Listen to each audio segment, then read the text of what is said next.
It happened in a Las Vegas apartment parking lot. Violent confrontation between police and a Gulf War vet that sent onlookers ducking for cover and ended with the Army veteran dead at the scene.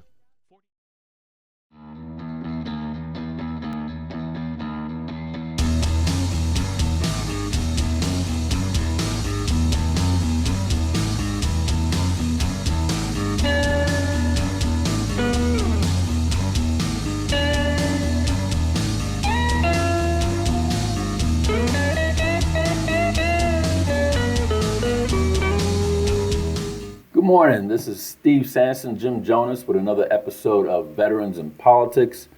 Today we're going to have a very exciting guest, Jesus Arevalo. He's the he was former LVMPD officer. I don't even know how to, let me try to narrate. Anybody that doesn't know who Jesus Arevalo is, he was the officer involved shooting with Stanley Gibson back in 2011. Fast-paced story. I'm sure Jesus will tell us exactly how the whole thing taken place. But Jesus went to a grand jury. They found him not guilty. And it was a whole thing with the district attorney's office, and we'll let Jesus explain all that so you can have a better idea of what's going on. But Jim, do you have any rants? Not necessarily a rant. I'm going to make it really brief because we do have a lot to talk about today.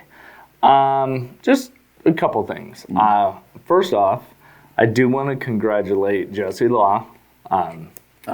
He has this misconception that I do not like him. Jesse Law, who is now the county chair of the Republican Party. Yeah. Okay. Which is not true. I don't dislike Jesse Law. Actually, as a person, I like Jesse Law a lot. I think he's a good stand-up guy. And I do disagree with him on a lot of things politically. But the one thing that I will say about Jesse Law is at least he's involved. And he's willing to be out there. And it's very easy for people to armchair quarterback or criticize when they're not the ones actually involved in that stuff. It'll be just interesting to see. I would like to see what Jesse Law can do with the Clark County Republican Party because, just to be blunt, it's been in disarray for a number of years. Yeah. So, I am not the biggest fan of libertarians infiltrating the Republican Party, but the establishment Republican Party, I'm not really the biggest fan of theirs either. So I just wish him well, and I hope he can do something because, Clark County, even in 2004, when George W. Bush won the state of Nevada, the only county in Nevada that did not go red was Clark. And this has been a very blue county for a long time.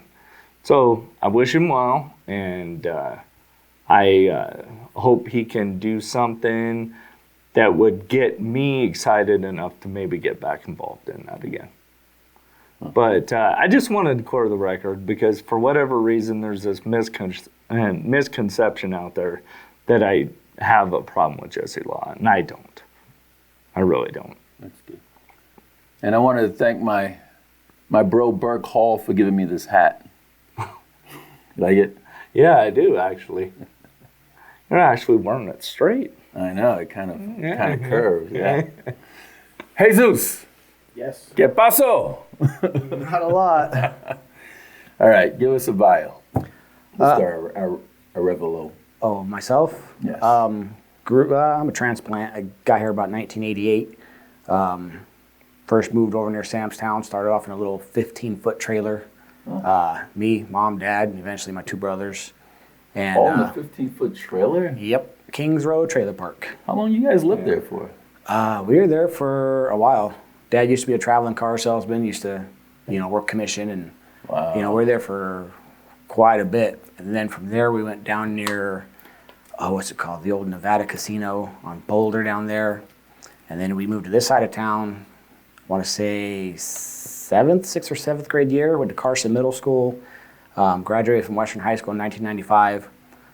Played football 1 year, my junior year, but I wrestled freshman through senior. Went to state a couple times. Okay. You know, also grew up boxing. I know you're a boxer. I grew up boxing, Golden Gloves, up in Reno, not the Mighty Mites in Reno, but it was, who were we with first? We boxed with the Mighty Mites, which is one team, and I can't remember what the other is. Boys and Girls Club up there. Okay. Yeah. So, decided to get into law enforcement just off of a whim. Why?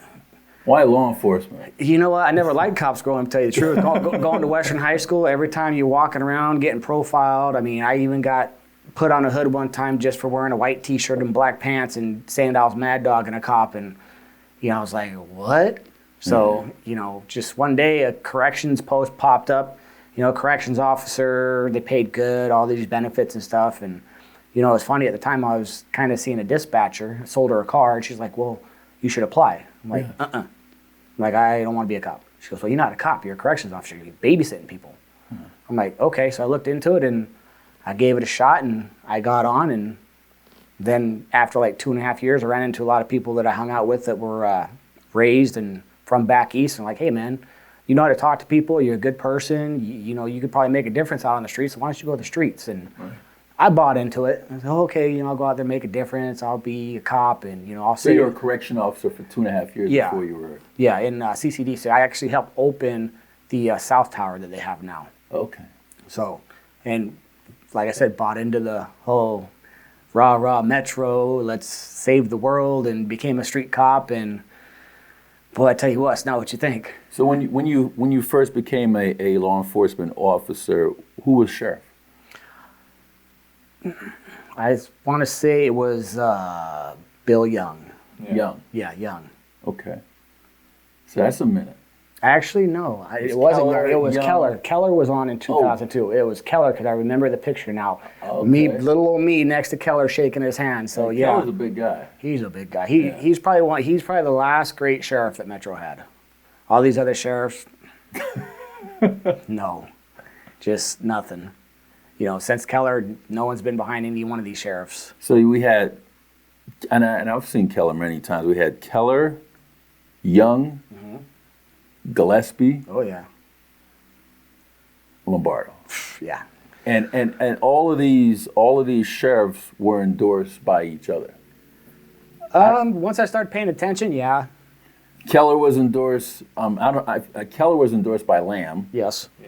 And then Young was endorsed by Keller, and then Gillespie was endorsed by Young, and then Lombardo was endorsed by Gillespie. Yeah. Why do you think that one sheriff has a right to say or try to push who the next sheriff is going to be?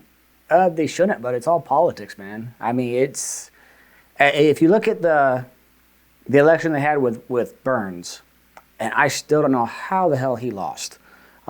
He was beating them in social media, beating them on every rating you could think of, and all the rank and file were behind Burns. And for some reason, I think these sheriffs picked their successor because it's all casino money. Because if you notice, every sheriff that retires goes and works for a casino as an executive security officer somewhere in some ivory tower. And so in order to keep the wheels rolling the way the casinos want it done on the strip, well, guess what? You need to appoint your successor, someone that's going to do what we want them to do. Yeah. And I mean, I look at Lombardo. I mean, I don't know if you guys know this, during the October 1st shooting, you know who got the timeline wrong? It was the casinos. I've talked to detectives. The casinos were using the key swipe system and the elevator time and the camera times to figure out what the timeline of the shooting was. And they gave all that to Metro, but it was fucked up. It wasn't correct. And then when it came out that it was wrong, Metro had to correct it, and Metro bit the bullet and said, oh, well, you know, we make mistakes. They wouldn't dime out the casino and say, oh, well, the casino card readers were wrong. It's all politics. So, Mr. Arevalo, we've been trying to get you on this program for a lot of years now. Yes, sir. And it all stems from December. It was December 2011. December 12th, 2011. Yes, December 12th. Yeah. And that's the day my oldest daughter's birthday is December 12th, so Wow. kind of remember it pretty good. Why don't you walk us through that whole thing? Okay. I haven't been on the show for a while. I've declined your offers because it's I've hard. never been on the show. Yeah, it's hard to talk about. I mean, you've been on the show in other ways. We talked about you. Yeah. I mean, it's hard to talk about because regardless of how many times I replayed in my mind, and regardless of who says what and what could have been done, who Monday Night quarterbacks it, it's hard to talk about because a man lost his life. Right. I mean, I can't take that back. I can't take that back. No matter how many times I run the scenario through my head of what I could have done better or what could have been done better, the man's gone. For those people that don't know you or don't know the name Jesus Arevalo, why don't you just tell us how it went? Okay. Your own words. Well, that night I come into briefing and they're handing out assignments, and you know, there was at the time a robbery team that was breaking into Radio Shacks and stealing cell phones. So my partner goes, "Hey, we'll do the DP unit, which is the directed patrol where you go out and you do stuff." And I'm like, "Okay, great, thanks for volunteering us." So I end up getting assigned to a van, just sitting in a van watching the Radio Shack on Rancho and Craig. Call comes out that a individual, BMA, was trying to break into an apartment. BMA, what's that? Oh, well, Metro uses code. So the code was BMA stands for Black Male Adult. If it's Hispanic Male Adult, just for, so you know who you might be looking for. They said that possibly trying to break into an apartment, a woman was frantic, didn't know the guy. So they assigned some cops to the call. I'm just still sitting there listening to the radio, watching a store do nothing. And more radio traffic comes out that there's a vehicle, same description from that first call. A white Caddy. Yeah, right? white Cadillac. I think it was later identified as like an 88 Brom, 4-door. Same vehicle description, was driving westbound and eastbound lanes up Cheyenne onto incoming traffic. So officers get dispatched to that. They're looking for that car there. So the car was going the wrong way. Yes, the wrong way up Cheyenne. Okay. And I guess dispatch putting two and two together. And since I'm basically free sitting in front of a store doing nothing, I'm listening to the radio because everything sounds connected. And, you know, as a DP unit, if you can break away from your DP, you're supposed to go back people up. Right. So more radio calls are going on, and we hear that the vehicle returns to the scene, and a patrol officer tries to stop the car, say, "Hey, we're making contact," and they're trying to order them out of the vehicle, and then they go code red. Well, I don't know if they went code red, but we hear a scream on the radio that he just rammed us. That was, I don't know Anja's last name, Anja High something, a female officer. She screamed on the radio, "He's trying to ram us." And so at that point, you know, you hear another officer scream on the radio, you're thinking, Right. "Oh shit, she needs help." Right. So I start heading over there, trying to roll code in a minivan with the lights on and the siren on. And as I'm getting into the Alondo condos, I'm hearing all the radio traffic that was kind of hit and miss because at the time the Desert Sky radio system didn't work. It was a crap system. I mean, they sold Gillespie a pile of shit. And he bought it. And he bought it. The system was never designed to handle the How amount much money are we talking about for that radio system? $42 million Of taxpayers' dollars. of taxpayers' money on a radio system that never worked for first responders that are supposed to save and protect the citizens. Okay. So as I'm going up, I'm trying to hear the radio traffic, but it cuts in and out. So as I'm pulling into the Alondo condos, I mean, even off of Rainbow and Smoke Ranch, you can see just a bunch of smoke coming up. And I guess that was from the first time that he rammed the cop car and then tried pushing it out of the way. Those are tires that was Yeah, spinning. there was the tires are spinning, the smoke going everywhere. He Right. tried to push the car out of the way. So I show up and I park, and at that point everything's kind of at a low. And So we all kind of gathered and tried to figure out what's going on, waiting for sergeants to show up. Sergeants show up, and that was at the time Victor unit, the Victor area, because we had it divided between X-ray, which is more deep northwest, like Decatur area, 215, and Victor area was more like Rainbow, 95. Okay. So basically, I showed up, my partner showed up, a bunch of X-ray units are showing up, and I want to say maybe before I showed up, a senior officer who used to be narcotics showed up and kind of did a maneuver where he put his car or his buddy bumper into the front tire. Okay. And this was something that none of us really knew about that technique until after this was all said and done and we're reviewing the process, because we didn't know that the car was actually pin. I mean, I've driven Cadillacs my whole life. It's a big car. Those cars are strong and powerful.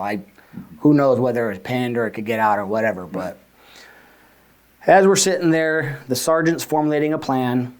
And when you have a squad like that, you guys train together. I mean, you being a Marine, you've been on squads, you know your partner. You know the guy standing next to you, you know the guy standing left to you, you know what he's going to do, you know how everyone's going to react. And I was a firearms instructor. My partner was a firearms instructor, so we had all that tactical training behind us. And then we had another good officer with us who's now SWAT. I don't know if you know him, Kai Hoskins. His dad and his brother were all highway patrol, but he's SWAT now, and he used to train with SWAT all the time. So whenever our squad would train, we trained. We just didn't go out and have fucking lunch and read a computer and then go back to work. We actually did training. So our sergeant had formulated a plan that I truly believe to this day, if we would have been able to do that plan, Stanley would still be here. The plan was we had a stack which involved, I want to say 4 or 5 officers. And what the goal was to go up to the rear passenger area of the vehicle, hit that window with a beanbag shotgun and blow it out, not at the driver, not anywhere near the driver. And so that way, the window would be a hole or collapse, and then the Devastator is about a size of a fire extinguisher. And they're going to release the Devastator inside the car, which is OC spray, which would irritate him to get out of the vehicle. Gas them. Yeah, pretty much. But it's not a gas, but same like same tear gas. Yeah, same thing. And honestly, that probably would have been the safest plan to get him to come out, because no one's going to sit in a room filled full of that stuff.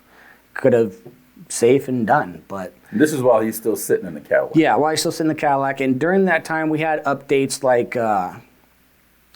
the history from the car, because they ran the plate.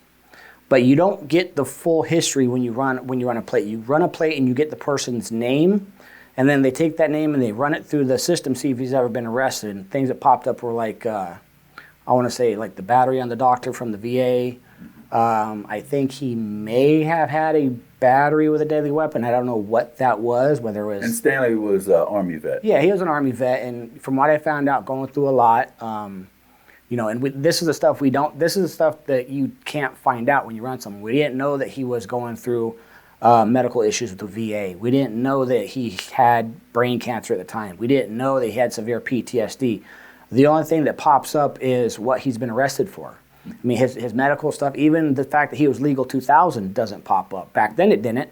I think they changed it where now it does, but back then it didn't.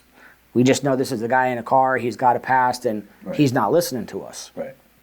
So, we formulated a plan that we believed was gonna save his life and just end the situation. The Lieutenant Dockendorf shows up, watch commander. I remember that name. Doesn't know the squad, not a lieutenant in our area command. I think at the time he was assigned to Bolden area command. So he doesn't train with us. He doesn't know us. He doesn't know our sergeants, doesn't know nobody. And from my understanding, a lieutenant's job when they're a watch commander is to either show up and just shut everything down or observe and see what you're doing. He showed up and took over tactical command, which completely screwed everything up. Okay. Let me back it up a little bit on Dockendorf, which some people don't know this, but we had another issue with Dockendorf, I want to say 6 months prior. He was watch commander.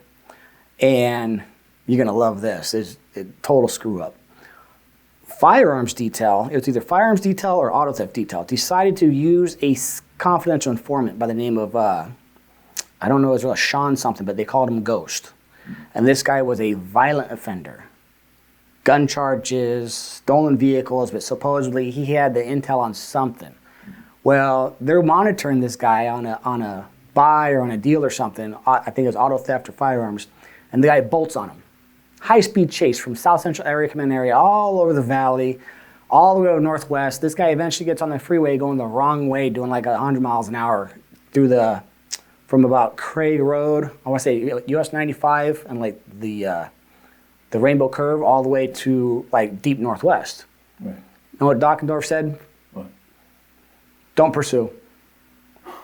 Don't pursue. Nobody pursue. One of the sergeants got on, was a really good sergeant, says, confirm, don't pursue, even though he's going the wrong way on the freeway. Yes, don't pursue.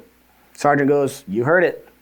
Nothing anyone can do, hands are tied. So this guy's just flying, helicopters trying to follow him. Helicopter can't even keep up with him. A good officer, Oscar Fulton, and another canine guy were in the right spot at the right time as he's coming off a freeway entrance. And they spiked him.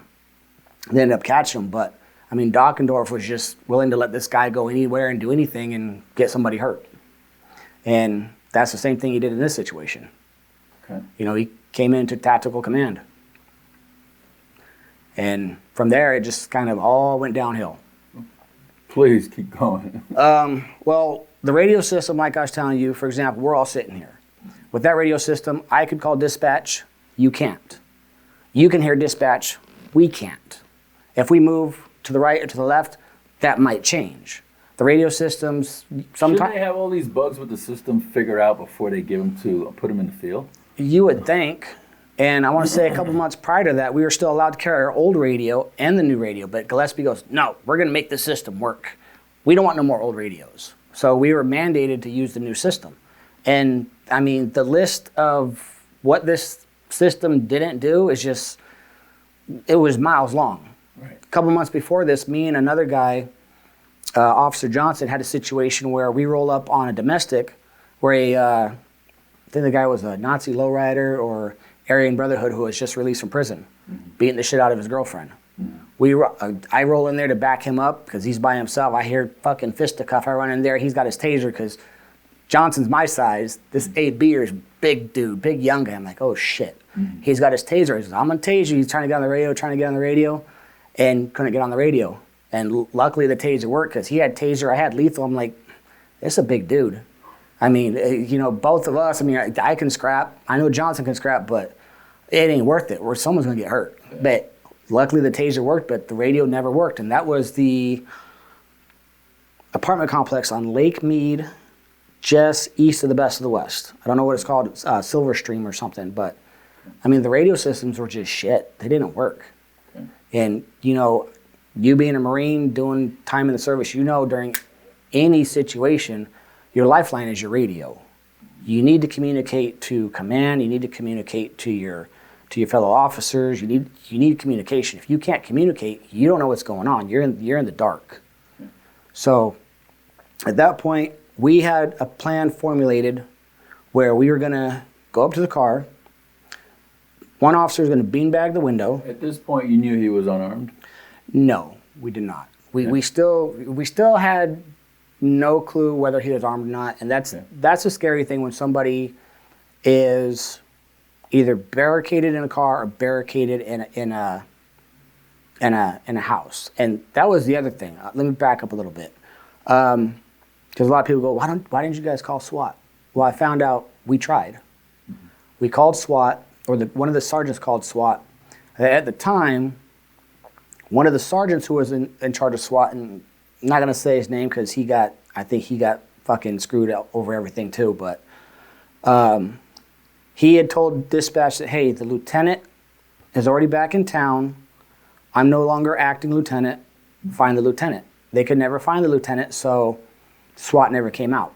So that's why we decided, hey, we're going to do this plan and we're going to move forward.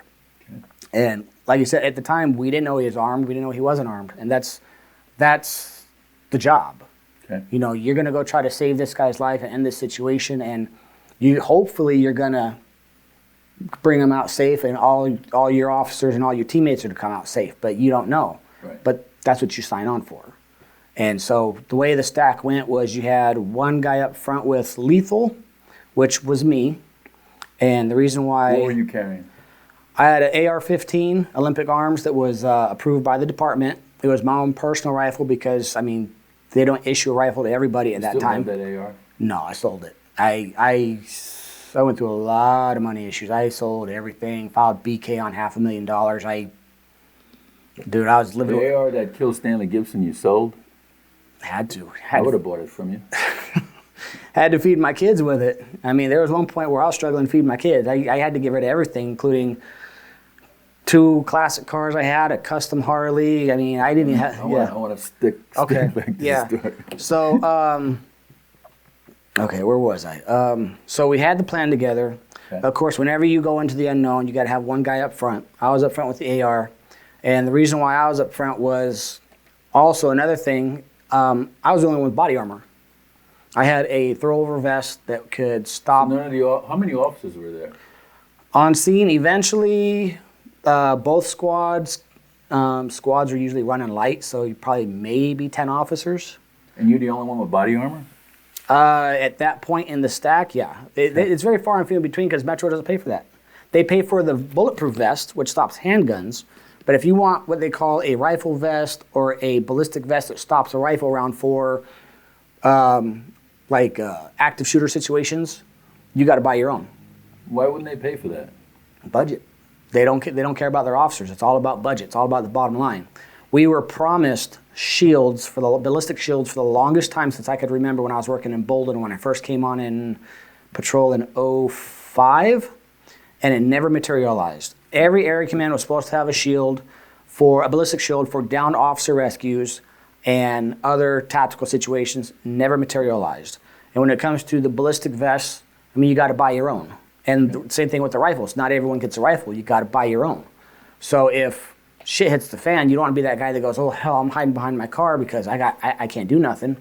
I mean, there's no rifle issued from LVMPD. At that time, they had some, but not every officer was issued a rifle. They didn't have the money for it. Okay. And the vest we had to buy ourselves. So since I had the vest, I went up front because, if, God forbid, Stanley comes out and starts shooting, the vest will take the blunt of it, hopefully, Right. But, most of the time we end up getting shot places where we don't have our vest. Right. Like So, your head. yeah. So I took up that responsibility. Behind me was Malik Smith. I think he had the beanbag. And then behind him was now Sergeant Tromboni, I believe, that's going hands-on. Big guy, nice, in shape. He was going to grab handcuff. Because you usually have lethal, non-lethal, 2 guys that can do hands-on. And then behind to cover the back, you always have someone else that has a lethal, like a handgun. Yeah. And... we were getting ready to do the stack, and we were ready to approach the car from the left side because we were going to come from the protection we had of the garbage can area that had the brick wall to, let me think if I can remember. Garbage can, car was like this, so we were going to come up from the garbage can area from protection, come up this way, rear left window, devastate the car, break out the window, reach in, unlock the car, grab them out, cuff them, situation done. And what would the charge be? The charge at that point, if he would have just complied, it probably would have been no charge, because he was just, from what we found out later, he was just confused, knocking on the wrong door. He used his car to go through the wrong gate, which probably damaged the gate. So maybe a ticket for destruction or, just a event number to the apartment complex. But, I mean, at the time that if he just would have stopped, I don't really think there would have been a charge. Okay. But when it progressed and he rammed the cop car, well, then now you got destruction of county property. At that point, I think that would be the only charge, destruction of county property. Then they'd probably put on the destruction of private property. And, I mean, the only one that's a felony at that point, I would think, would be the destruction of the police car. Okay. So, and you know, we didn't really know what was going on, so maybe a legal 2000, because usually people that don't comply, there's something going on, whether they're stressed out in life or maybe they're not right-minded or something. So possibly a legal 2000, which we found out he'd been legal 2000 quite a bit in the past.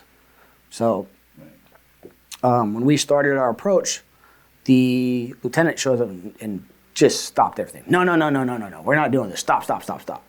Like, okay. So we came back and the lieutenant took over tactical command, and I don't know if that's when he was, I don't know what was talked about between the sergeants and the lieutenant, but at that point I redeployed because, you know, being a firearms instructor and tactics, we train more with our firearms and backdrops and cover and concealment and all that stuff more than the average officer. So I went and picked a spot behind a Toyota that had a view of the vehicle.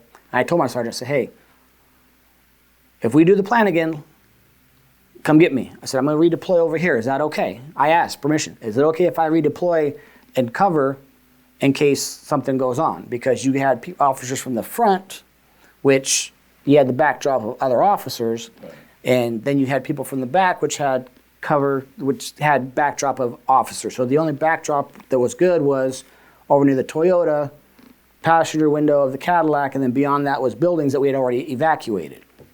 So I asked my sergeant, I said, hey, we're not doing the plan. You guys figured things out. Is it okay if I deploy over here just to make sure nothing bad happens? Yeah, go ahead. So I deployed back over there, and from that point, I'm sitting there, and I got an earpiece in with the radio, so that way I can hear better. Most people got just the mic, so they can try to hear. I had the earpiece, and sitting there, I'm behind a trunk of, I want to say, a Camry. So I kind of buddied up against the rear window rail because of the crash point features. I used to sell cars, so I used to study crash points and stuff. So, I mean, my top half was exposed, but I had the vest. I mean, I did the best I could, and so as I'm watching the vehicle, I'm here. You got another officer hove in with a shotgun behind the barrier of the trash can, and me and him are the only ones that have the vantage point that we have. We're the only ones that can kind of see what's going on. And the Cadillac had dark tinted windows. And the helicopter, sometimes you can hear updates of he's laying down, he's reaching in the glove box, he's moving around. But I don't know, they didn't notify us that they thought, or there might have been more than one person. As far as we knew, there was only one person in the Cadillac. Okay. And as we're sitting there watching, he sits up, Stanley Gibson sits up, but I think he put on his big old jacket. It was a big, thick jacket, so I don't know, just threw on his big, thick jacket. Didn't know if it was just a regular jacket at that time, but, you know, your mind starts thinking, okay, is this a regular jacket? It's kind of thick. Is it a bulletproof type jacket? You just these scenarios start running. And he sat up.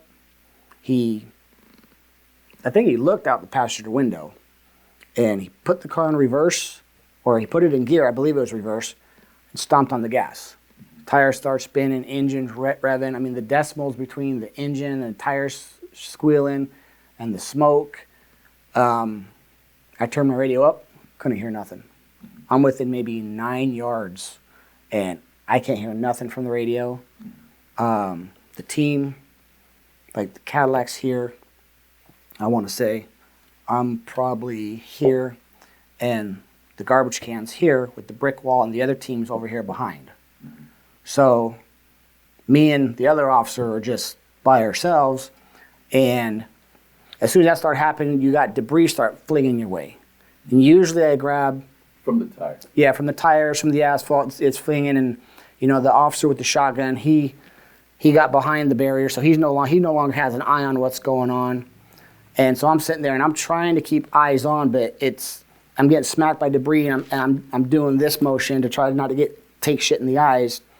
But I'm still trying to keep a peripheral vision on what's going on. And you can still kind of see a silhouette when you're doing that. And what I didn't know, and what I didn't hear on the radio, was Dockendorf grabbed, I want to say Malik, by the shoulder and pushed him forward and said, shoot now. And I guess that went out on the radio. I didn't hear that, but he told him, shoot. And all I heard was a gunshot. I see that because you got the driver passenger window. But he was shooting the beanbag. He was shooting the beanbag, which they didn't say nothing. Usually, if you're going to deploy a team or you're going to do something, you come across the radio and you give clear commands. Control, this is Lieutenant, or usually it's a call sign 363 or WC is a watch commander sign. We're going to deploy the beanbag. Code red, everyone stand down. None of that was given. That's what you're properly supposed to do. If he's going to do anything else, he knows the radio system's not working, it's a problem, hey, go grab all your guys, go let them know we're doing the plan. But he didn't do that. He reacted. Grabbed the guy, moved him forward, told him shoot. So that officer shot the beanbag through the rear passenger driver side window. And I'm sitting on the other side, and at this point, I'm the only one that's got that view. You know, the other officers behind the wall, no one else is seeing what I'm seeing at this point. I can't hear anything that's going on. From later on, we heard that no commands were given. He just grabbed the guy, shoot. I thought Stanley shot at us because I see that rear window go, poof. Here, gunshot, rear window blows out in my direction. What's the policy? The policy for which part? If you think that you hear gunshot If you from believe the suspect. If you believe you're being fired upon, you believe you're being shot at, your job is to protect citizens and protect your fellow officers. That's how they train, and it's ingrained in you in such a way where it's not really a decision that you make. It's more of a reaction. They train you in a certain way where if someone pulls a gun and points at you or someone starts firing at you, you react because what they say is lag time will get you killed. Because if you don't respond properly, you're going to die, fellow officers are going to die, citizens are going to die. And so I responded to training. I thought he was shooting at us.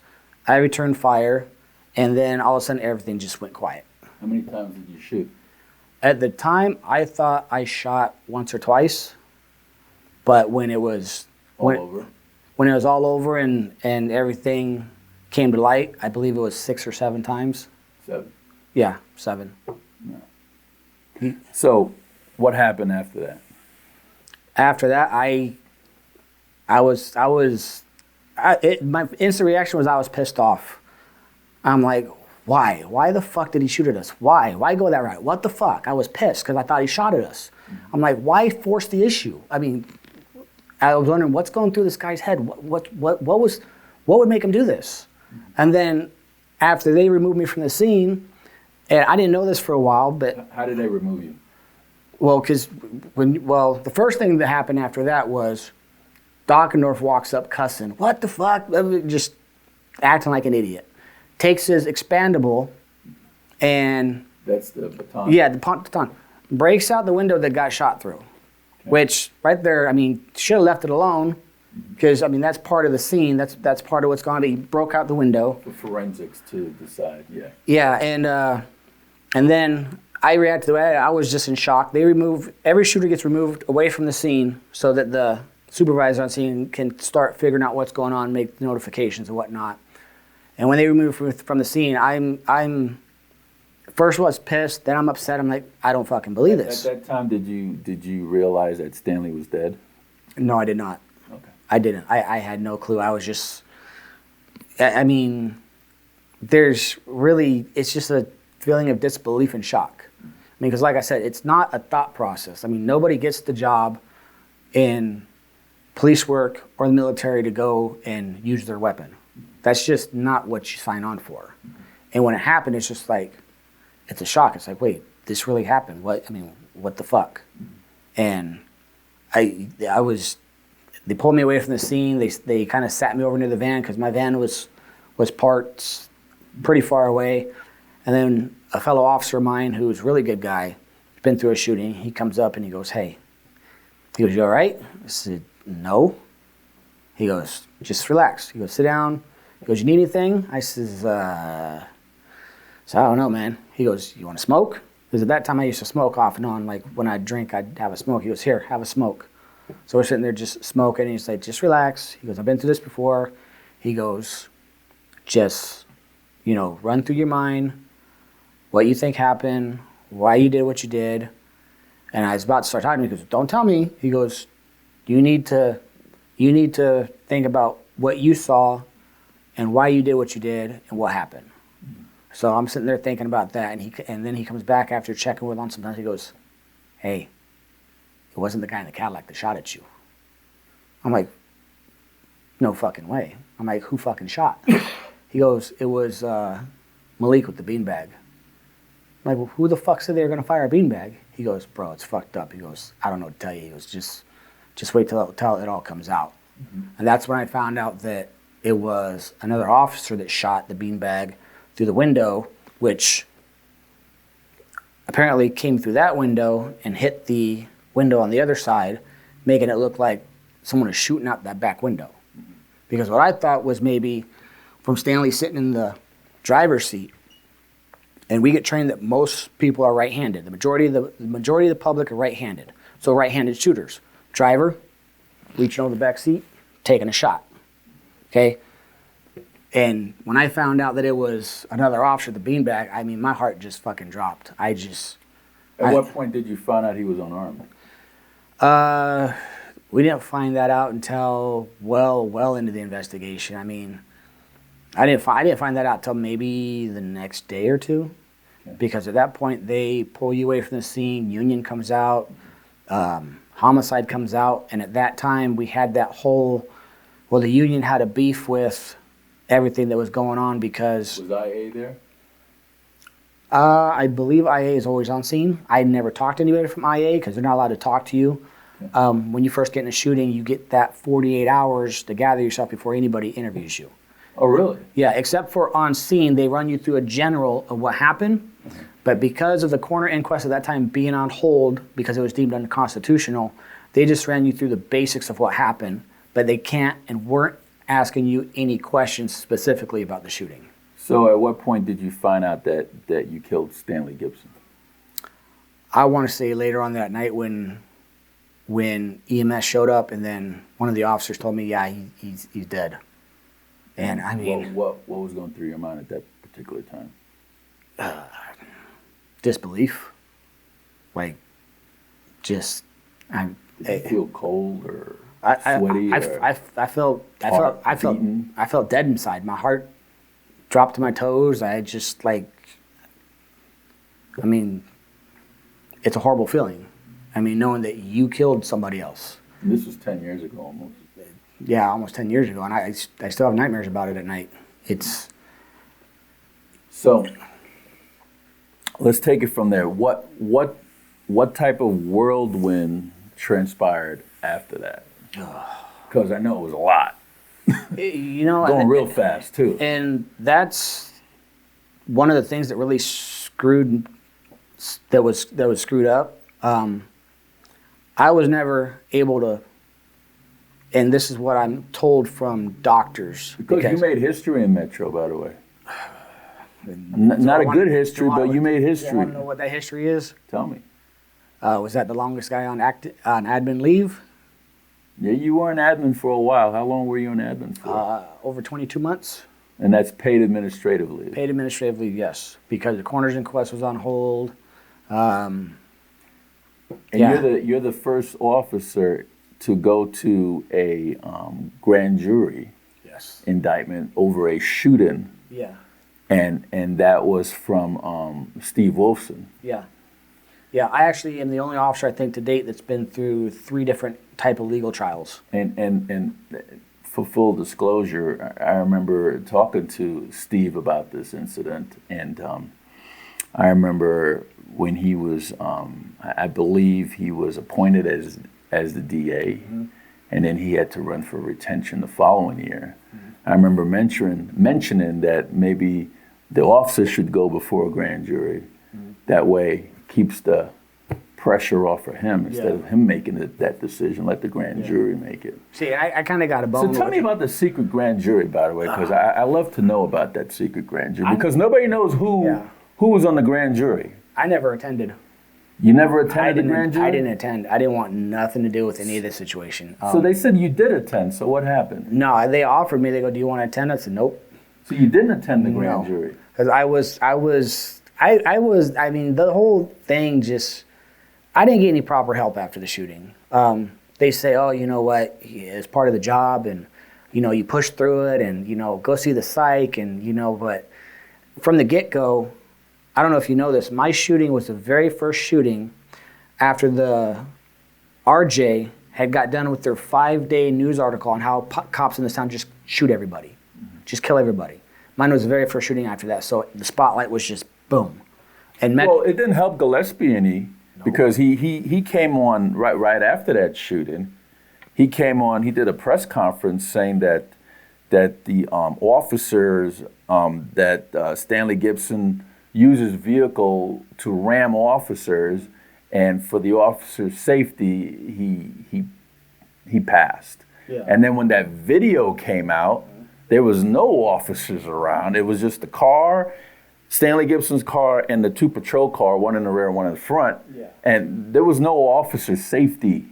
I mean, because there was no officers around that area when the shooting took place. Well, if he would have, that wasn't the first time Gillespie lied. He did the same thing with that officer that was going to the domestic violence scene and rammed that pickup truck. Remember? Yeah. And then he came out and said that the guy in the pickup truck was a drunk driver. Yeah. Found out later the guy in the pickup truck. That was I know who that was. The guy in the pickup truck wasn't drunk. The black officer that died in the fiery crash. And the officer he didn't have his emergency lights on. He didn't have his sirens on. He was going down Rainbow faster than what policy permitted for him to do. Yeah. He wasn't even wearing his seatbelt. Yep. Yeah.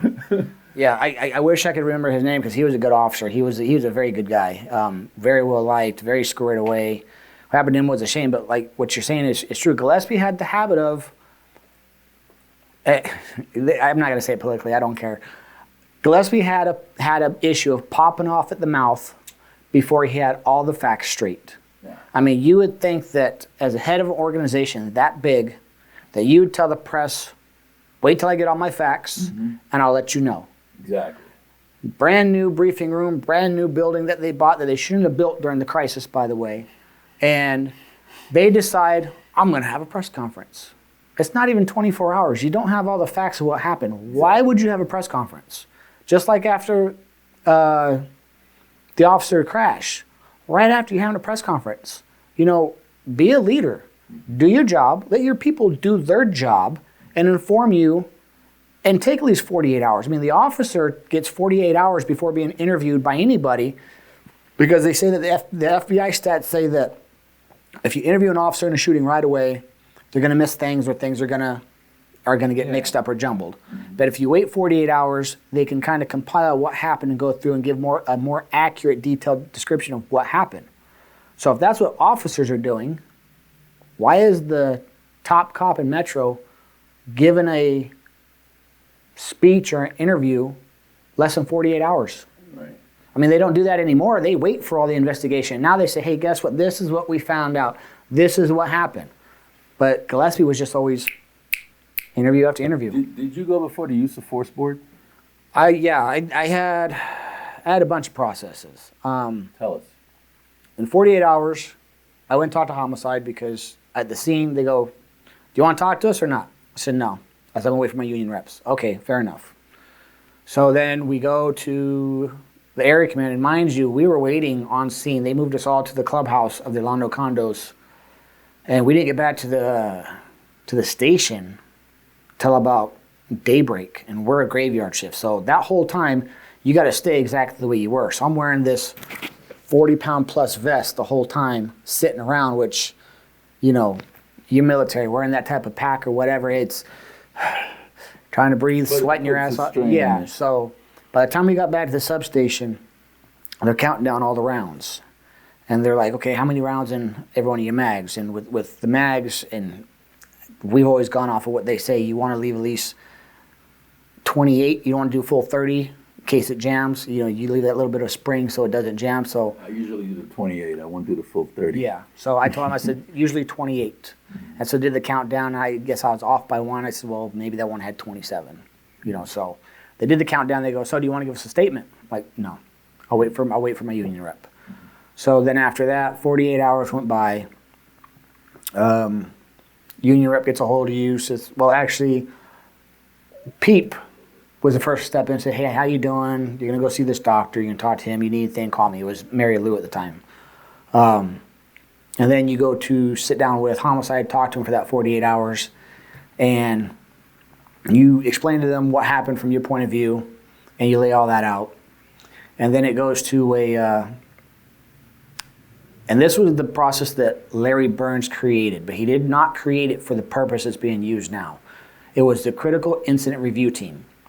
It was a very, very good thing that Burns made this. And originally it was used to review shootings, what we did right, what we could do better, what went wrong, and let's move forward and grow from this. Excuse me. Well, of course, Gillespie decides he wants to bastardize that, and let's use it to discipline cops. So the Critical Incident Review he was using to review the process of what happened. And the first portion was the Critical Incident Review, I believe, to say whether or not it was justified. That was the first session. That first session, I believe the citizens are allowed to sit in on that board, ask questions, and you come back and they make a decision. And then from that one, you go to the second half of it where it's the legal portion. If legally you did everything right. So we were there for, it seemed like a couple hours. And, well, actually, no, it was the legal portion first. Excuse me, let me back up. The legal portion was first, which they told me legally, you're cleared. Legally, you followed the law, you followed NRS, you followed all the statutes of what happened, because I thought I was being shot at. I was defending myself in the public, or so I thought. I thought he shot at us. So I was clear on that part. Well, when they came back, and what I didn't know during that 22 months I was off, they went from critical incident review being training purposes only, which was during the time of my shooting. The time of my shooting, that policy was training purposes only. During my process, they switched it to disciplinary. So even though my shooting should have been grandfathered into that process not being used for discipline, they decided to change it and go, okay, well, you know, tactics and how you guys went about this, we don't agree with it, so we're recommending termination. I'm like, wait a second, yeah, I just got cleared legally, which means I did everything legally appropriate. When did they recommend you termination? Right then and there, they said this is going to go to a termination board. This is back in 11. This was back in 11. And this was during the same time, and I would have asked for a different, I think he was in charge of the hearing. I think he's also a Marine. Moody. Ted Moody was on the board. And this was during the same month that he got popped for his DV, that he was sitting on my board telling me what I did wrong. So I got him sitting on my board telling me what I'm doing wrong, yet he's on the hook for a DV from Gillespie. So, you know, looking back at it, I think I got the axe because of all the dirty politics. My understanding is that they were originally wanted to blame this whole thing on the radio. Yeah. And then they decided to come at you with it. Yeah. And tell us about the coroner's inquest. The coroner's inquest was changed to, because it was no longer the coroner's inquest. It was after they decided, well, this is going to go to termination. Then before you go to the termination board is what used to be the coroner's inquest, which is now the fatal officer review process, I believe. And they asked me, do you want to participate in that? And this is where I also kind of feel like I got played a little bit by my union. It seemed to me there's a big pissing match between Gillespie and the union at this time, because the coroner's inquest process was considered unconstitutional. So How so? during that time, I believe they wanted officers to, and I'm not sure of the wording, but there was something involved in the process that was unfair to the officers, unconstitutional. I'd have to ask somebody as far as what the basics were, but that's why it was on hold, and I guess the courts deemed that it was unconstitutional for the officers, so they put it on hold. And so that's when they came out with a new process of the fatal officer review process. So that process, again, the union goes, they go, do you want to participate? And they go, they were advising officers not to participate. Don't participate because of all the shit back and forth between Gillespie, the union, the coroner's inquest, and the unconstitutionality of it all. So they advised me, you don't have to participate, and we'd prefer if you didn't. Because the way it was set up is officers don't have to participate. So you're the only officer in LVMPD's, I don't know, at that time, I believe it was 43 years. Mm-hmm. 43 years LVMPD has been around in Clark County. Well, the only officer to be involved in a police shooting and be terminated. Oh, absolutely. After it was justified by the police department, be terminated. So let me pause just for a second so I can get this out. So what happened to the lieutenant that took over area command? Here's what, like, I'm always concerned when I hear stories like this because it's I don't like when it's hard to explain, but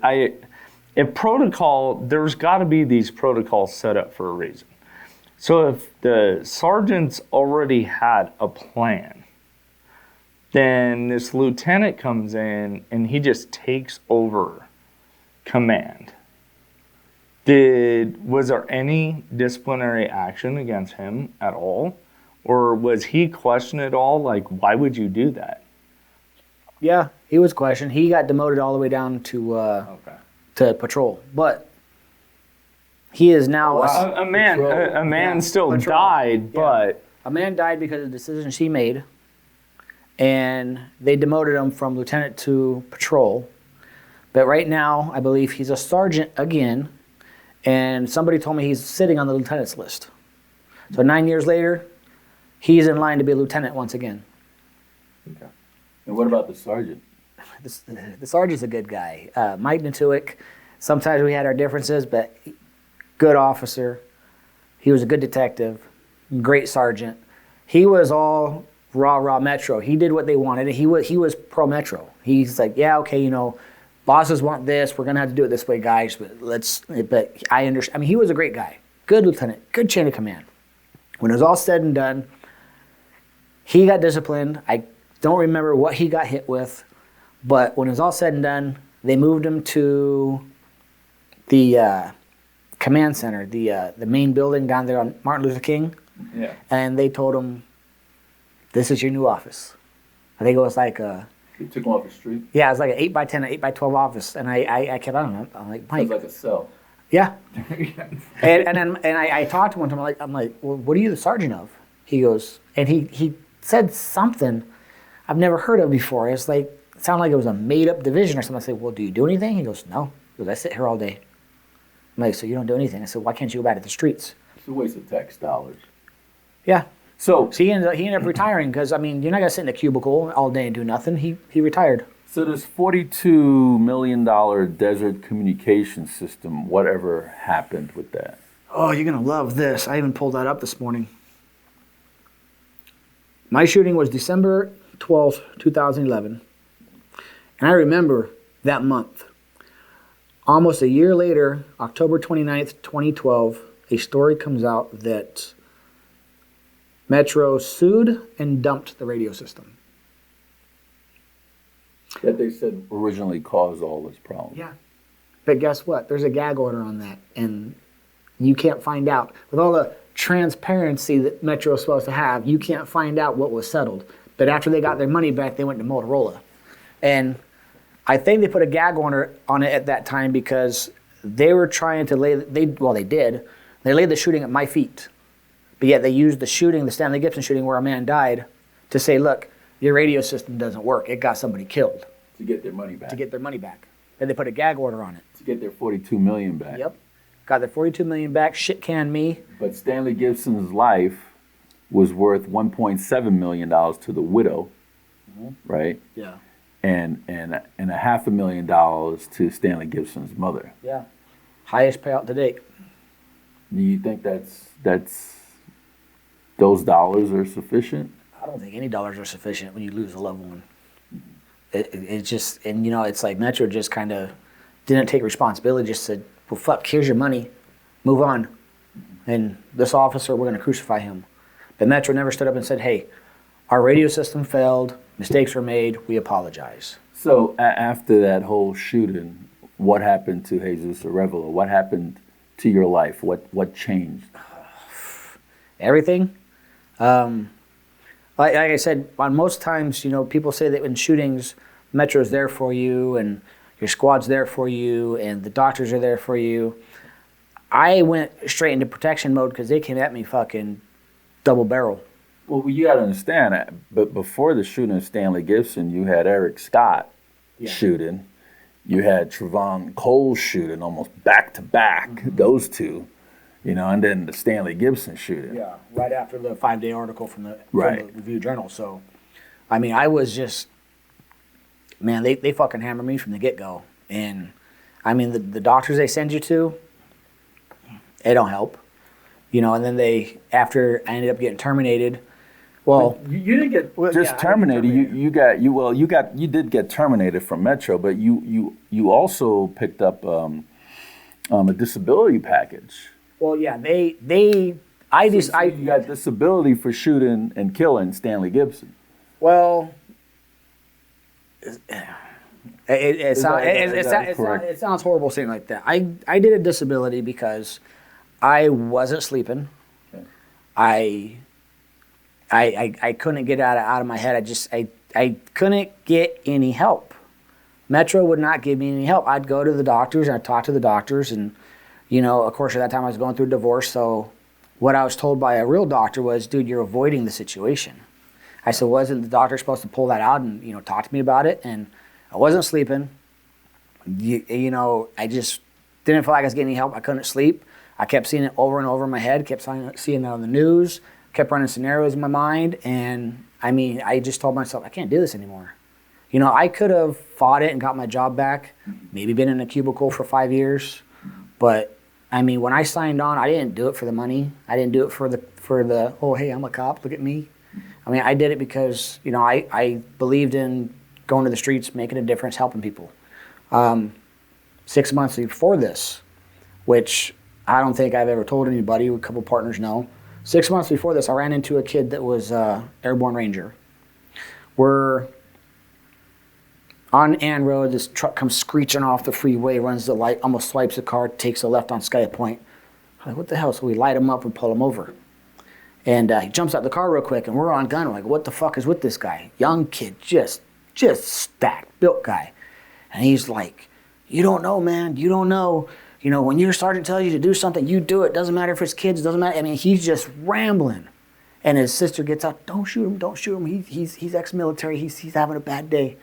I'm like, fuck, okay. So we put our holsters back in, and, you know, we talk him down, and he's telling us all this stuff, how, you know, all the shit he went through as Airborne Ranger, and, you know, how something bad happened to him and when he was deployed, and, you know, his sergeant didn't give a shit about him, and when he was finally discharged, they walked him to the gate and go get the fuck out of here.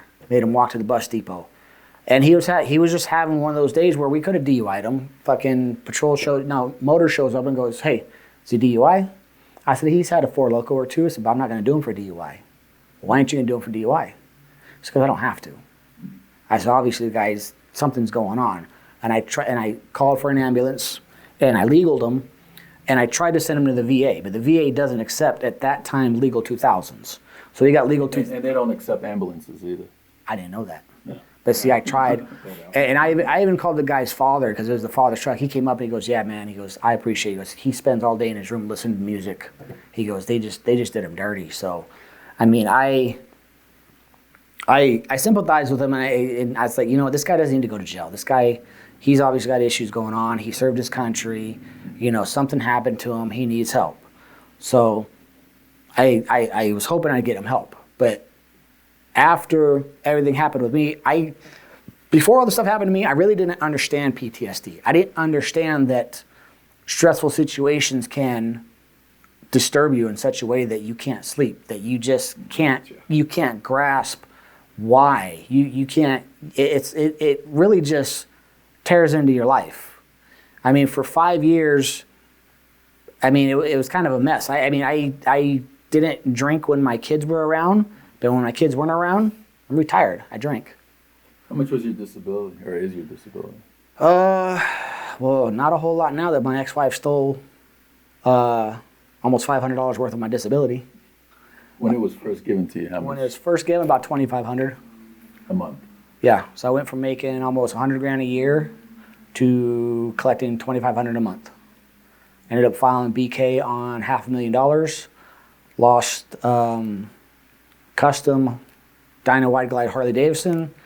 Flushed. I sold a 1950 shoebox, and I ended up selling off the 62 Impala. Couldn't afford a place to rent, so I had to move in with mom and dad, and fucking just shit. So you got financially crippled through this whole thing? Yeah, sold all my guns but one, the rifle, the shotgun, which, she tried to take all the stuff during the divorce. But you know something. I truly believe that this whole shooting, people learned from it, and because of this shooting, it saved a whole lot of lives. And what transpired from this whole shooting was the being able to put veterans on your driver's license, so when an officer pull you over, that you could tell that, hey, this is a veteran, and you could get in some type of conversation to kind of de-escalate if something goes awry. And that came from Veterans in Politics, by the way. Nice. And there's a what's that other thing called that Gillespie said that he put in the academy? CIT. CIT was there before. Well, he said to me that was a voluntary program, and I told him it should be a mandatory program in the academy. So the CIT was now became mandatory. And then with the More Cops bill being killed, because this whole thing stemmed to kill the More Cops bill, because I'm saying we as all of us wanted to get rid of Gillespie. And then when Gillespie decided to run for a third term, the only way we could get rid of him was to kill the More Cops bill. Yeah. And after he made that public announcement that he's running for a third term, More Cops bill got killed, and then he decided to endorse Lombardo for that seat. And that's why I tell Joe all the time, I say, hey, if it wasn't for activists like us, you probably wouldn't be sheriff. You shouldn't be sheriff. They stole that election. From Burns. From Burns. I mean, how is it that almost every rank and file in Metro that you talk to is going to vote for Burns, along with their family members? You're getting killed on social media, which is such a huge platform these days, 10-1, and you win an election by 5,000 votes? I mean, it's just dirty politics. Lombardo is, yeah. So let's just move fast forward now. So you mentioned earlier, a little while ago, that financially crippled, and now you're in family court. Man, I was going through the divorce while I was going through the shooting too. That was 7 years ago, and they used the shooting in family court, or my ex did, to try to get my rights taken away. And what do you mean, take away your rights? She tried to say I was an unfit father because of the shooting. Tried to say, look, he got fired. And I want to back up a little bit with the whole retired. When I decided I was going to retire. And I just want to make something, because, and this has just been always on my mind. You got disability, taxpayers, right? Sort of, yeah. For pulling the trigger and killing a man. And I think back about the military and how many times they're in the fight, and especially going through the war on terror, and we're not even talking about Vietnam. The war on terror, how many men that they had to kill every single day, and then come back to our states into our country and supposed to be back to normal society, and it just never happens that way. No, it doesn't. You know, so please. Yeah, and they should be taken care of too. I've talked to friends who are retired military, and yeah, they don't get taken care of like they should. When I did my disability retirement, when Gillespie found out, he got pissed. Well, I'm gonna fire him. Go ahead. I already put in my paperwork. It was risk management that called me. Well, when I first went to sign on my paperwork, a nice woman was doing my out paperwork, and I did everything, you know, retiring, this, that, and the other. And she goes, yeah, Gillespie found out you're not getting a retirement badge. I don't care. So I just want out. And then But how could you get a retirement badge if they terminate you? that's the thing. That's the reason why, and that's what I found out later. I did all my retirement paperwork as a retired officer. Period. Done. And she goes, I was told by Gillespie, he just found out. He doesn't want me walking you down there and getting your retirement badge. I'm like, okay. And then when I retired, Gillespie sicked risk management on me, and they called me and sent me paperwork and said, you're going to sign this saying you got terminated. I said, no, I'm not. I didn't get terminated. I did a medical retirement. No, you got terminated. You guys terminated me after the fact. I said, I retired. I said, you guys didn't want to fucking help me, make me better. You guys didn't do shit for me but crucify me and put me all through these fucking hoops so you guys can work your political angle and get your money back for your radio system. Fuck you, I'm not signing that. Well, we're going to put it in your file as refused because you got terminated. Do whatever the fuck you got to do. I'm retired. I did a disability. You guys didn't want nothing to do with me. You guys didn't want to help me, so you do what you got to do. Have a nice day. Click, hung up on her. I can't remember her name, but it was that redheaded bitch. Sorry for my language, but I didn't like her. I didn't like her or their attorney through the whole process. They were just complete asses. Walk us through family court. What's going on with you? Family court. Who are the players, by the way? Your buddy, Marshall Willick, Judge Hoskins from the guardianship court that was actually kidnapping elderly people, assigning guardians, and having them rob blind. And on the side, him and his buddies were all doing real estate.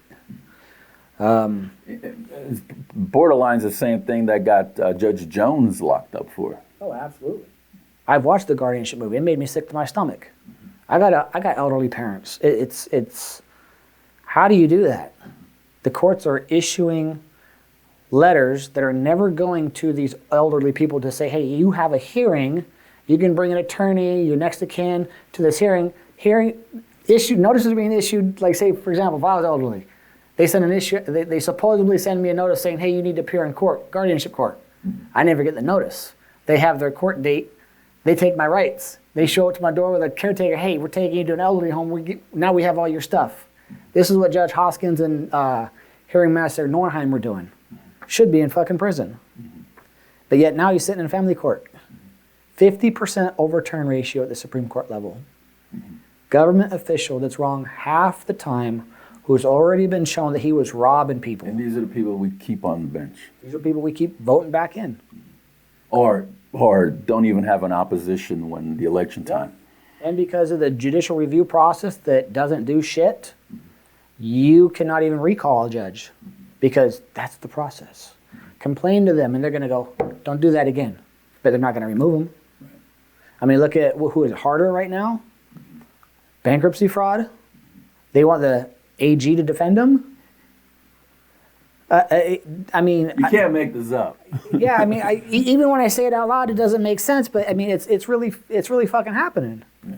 And I don't get it, you know. And the other situation is, you know, once a divorce is done, it should be done. You know, for somebody to come back after you after 7 years saying you owe them money, there's a statute of limitations. A marriage is a contract. A divorce is a contract. If something in that contract isn't done, isn't satisfied, you don't go after it, any asset that you were awarded, statute of limitations is 6 years.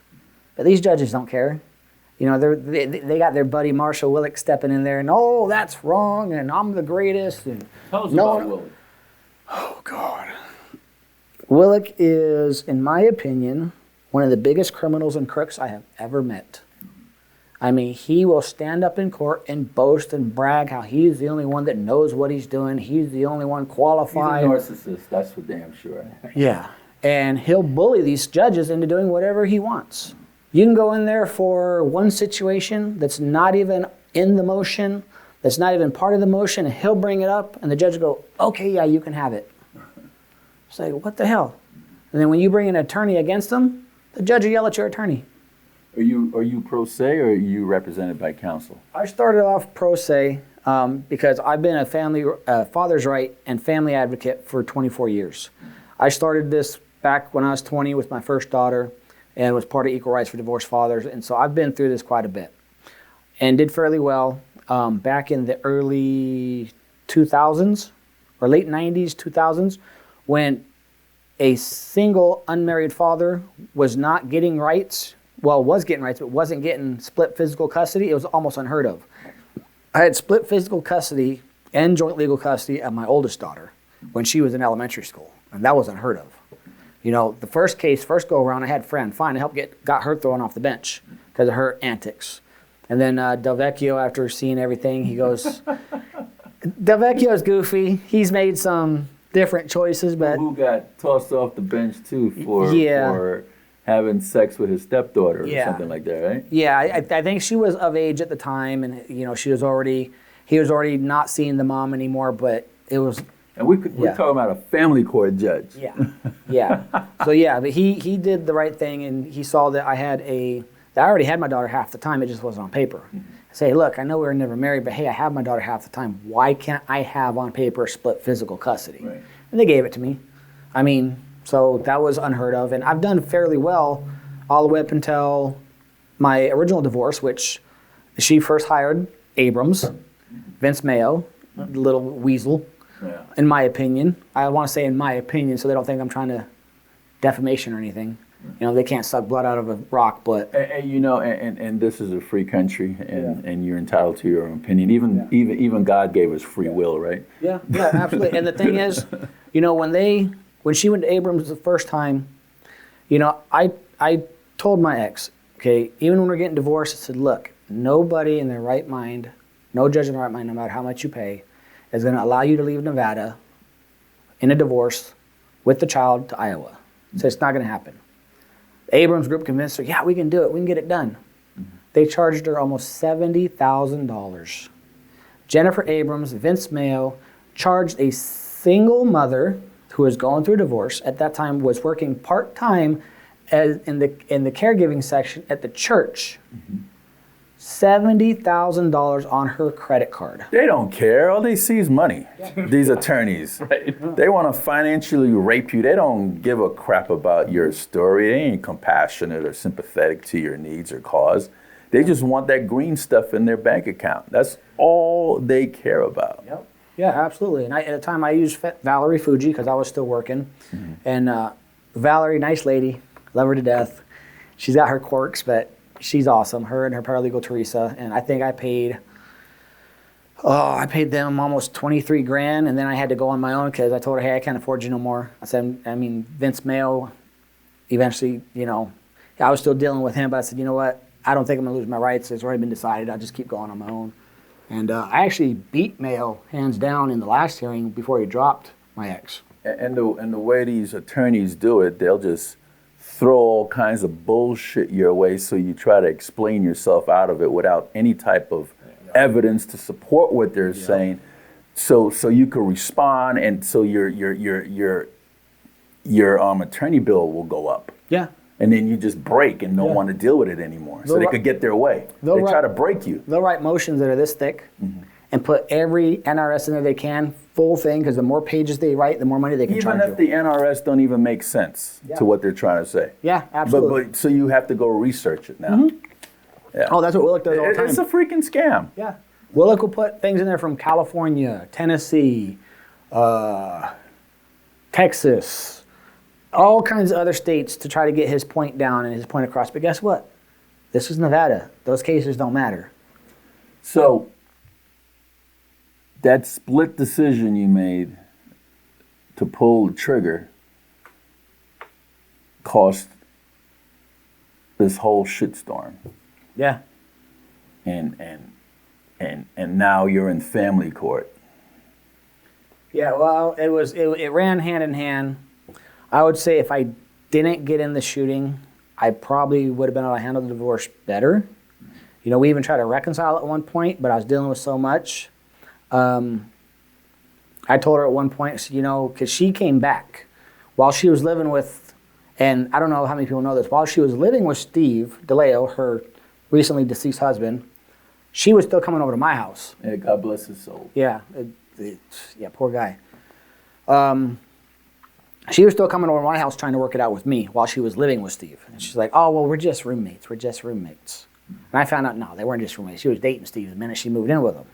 So she's coming over to my house trying to reconcile. And I told her, I said, you know, I said, we can live together. We can try to work this out. I said, but for right now, I says, I think we still need to go through the divorce process and I need to handle this process.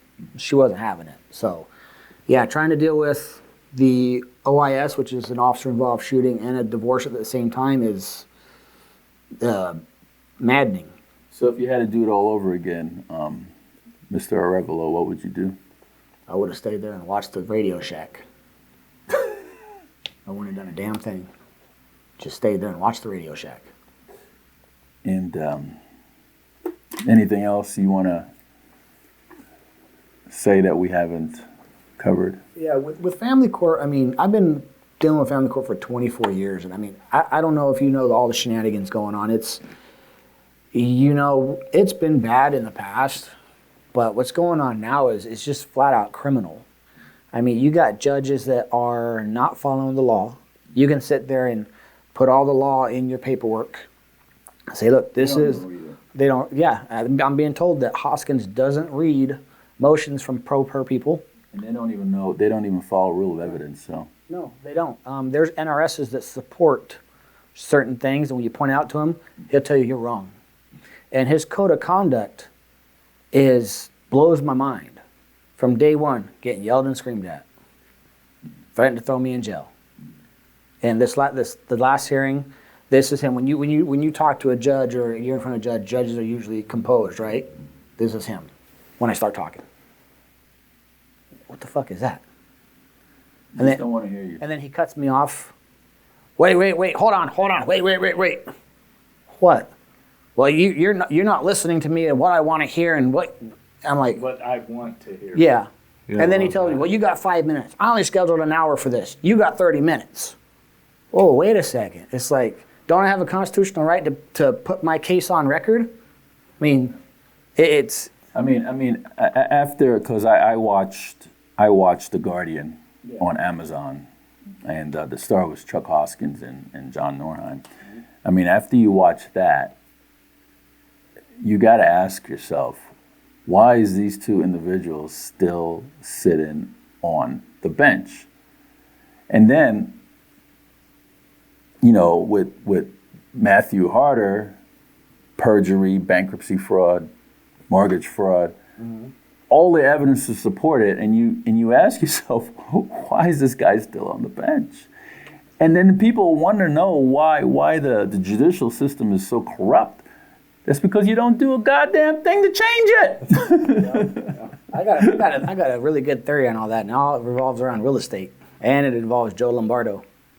Yeah. And well, I'm going to say this is my opinion. So you're not voting for Lombardo for governor? No. Oh, okay. Oh no. From what I'm hearing, he's only running as a Republican to take votes away from a true Republican candidate, so his buddy Sisolak can get reelected. You know, that's what I was told as well. Yeah. So that is not an isolated conversation, because I was told that he's in the race to help Steve Sisolak out. They've been best friends for a long time. That's exactly what I was told, and you know, and I didn't say anything until you just brought it back up again. But yeah.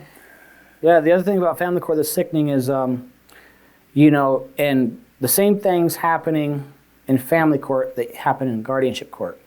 After watching The Guardian, these judges and hearing masters were listening to Jared Schaefer, who built the system. So they're listening to everything this guy has to say and following his advice. Who was the public administrator for what, 20 years? Yeah, absolutely. And now look what's happening in family court with these judges in Willick. Willick, the so-called godfather of family court. Oh, I helped build the system. I helped bring family court out of criminal court and make it its own system in family court. And he sits on a lot of boards, right next to hand in hand with these judges, child support boards. He teaches all these classes, but he's teaching the classes in a way that benefits his pocketbook and his customers. Exactly. And it's the same thing all over again. These judges are listening to him because they think he built the system and he's always right. One question you need to ask Marshall Willick. Maybe not another question. Maybe you need to say a phrase. I know what you did in Carson City. Oh yeah, I heard all about that.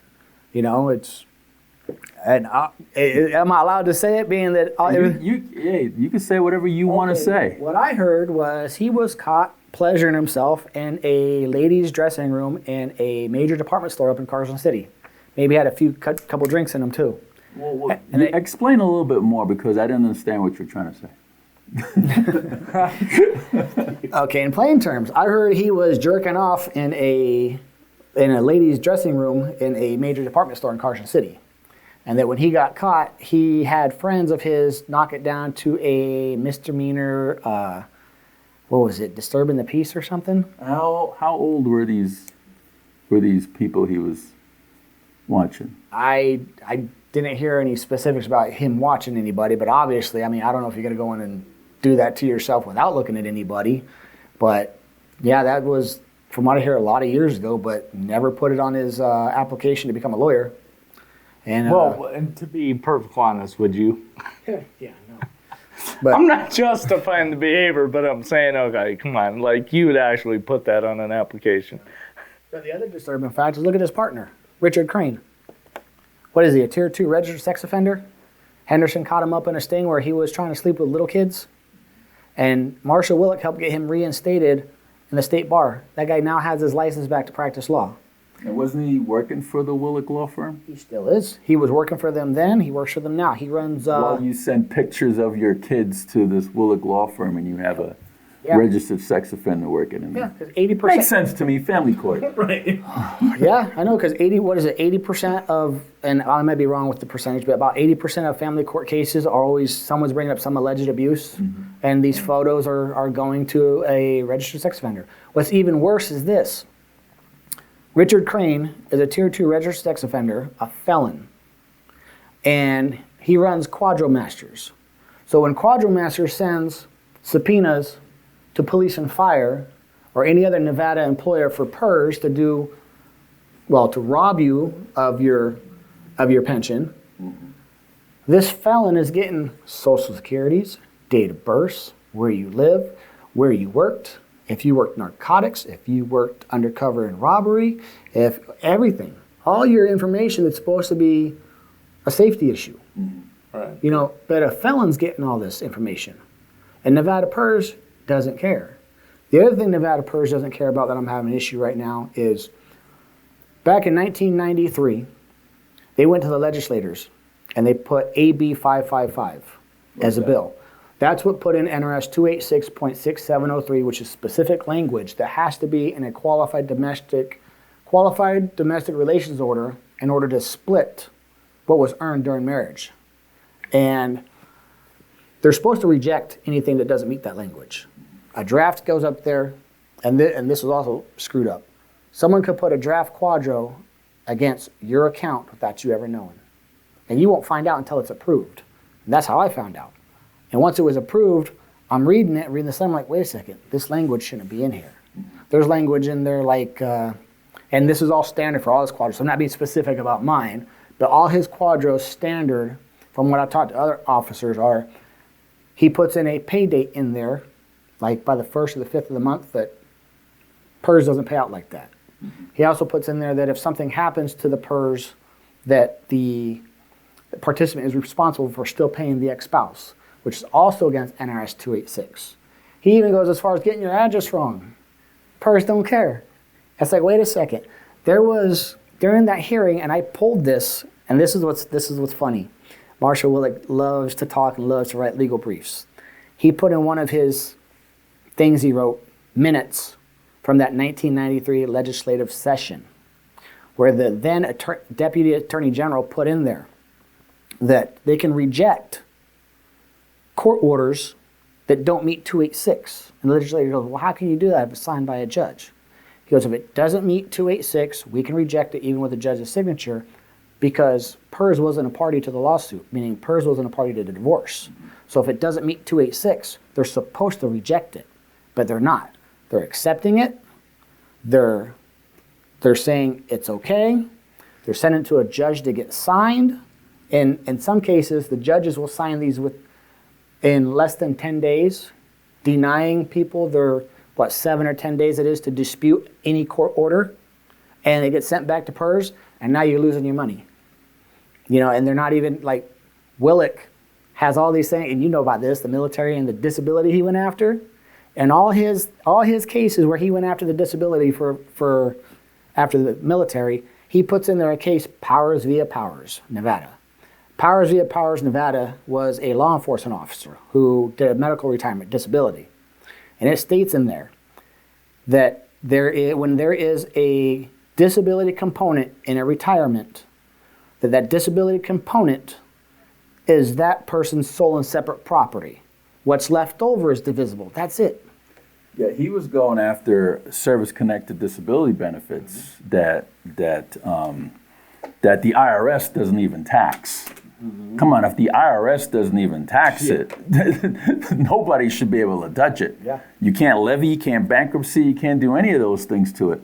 But yet he was going after it, so we had to create a state law so these judges could follow that law, and the only way they can't touch the service-connected disability benefits is if it's being used for alimony and not child support. But on the federal law, you're not supposed to be able to touch it at all, period.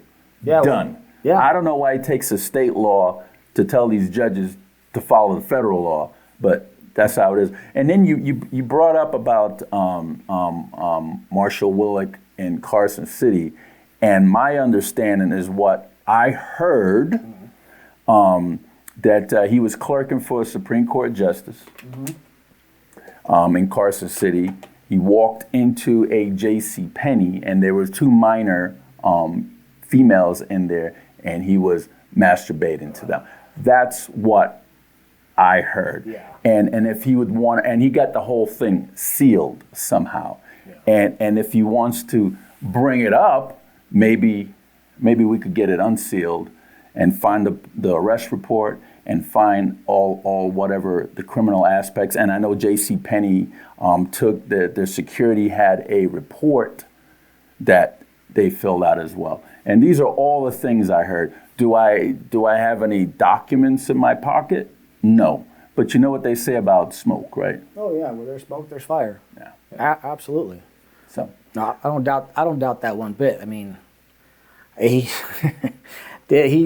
had people high up in the chain of command in Metro that have dealt with him and say the same thing. He's a prick. Yeah. Nobody likes him. I mean, he's just crooked as the day is long. If you look at his Avvo review, there's all 5 stars from people like someone named Dave and other people that don't leave a last name that talk about how great he is, how much of a legend he is. But it's just smoke and mirrors. Yeah, it is. And it's criminal, the things he does. Like with the disability. If, he's written so many things about disability and went after the military disability. He, for one, should understand that when you got a disability pension sitting in front of you, the disability needs to be recognized. Because, for example, if you retire with less than, I guess the way Metro's retirement works, you can retire at age 55 with 30 years on, or 55 regardless.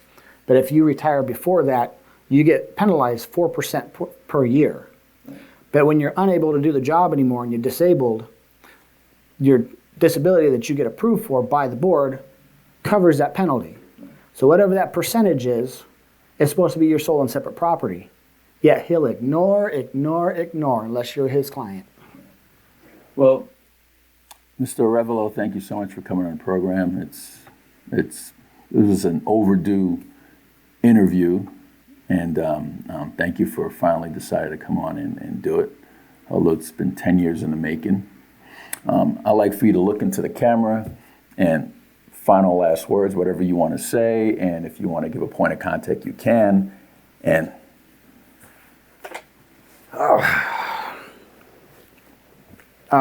like I said when I first started this, there's nothing I can say or do to take back the actions. What happened that night shouldn't have happened. Stanley Gibson should still be here today. And I truly, truly, I won't forget. It's to this day, I still can't forgive myself. Because ultimately, I pulled the trigger. There was mistakes made and things that shouldn't have happened that caused it. But I am truly, truly sorry. If I could take it back, I would. I feel what I feel, I can't even explain. I mean, every loved one he has will suffer forever. thank you so much. Folks, Jim, you got anything? No, other than thank you for coming on, because it's not an easy thing to talk about something like that. It's just not. It takes a lot of bravery to be able to do that. So even though the circumstances were terrible, but at the same time, I want to thank you for coming on. Thank you. Thank you, Mr. Arevalo. Folks, that's Jesus Arevalo, former LVMPD officer, who was discussing police shooting and family court. This is Steve Sanson, Jim Jonas, with Veterans in Politics. Until next time.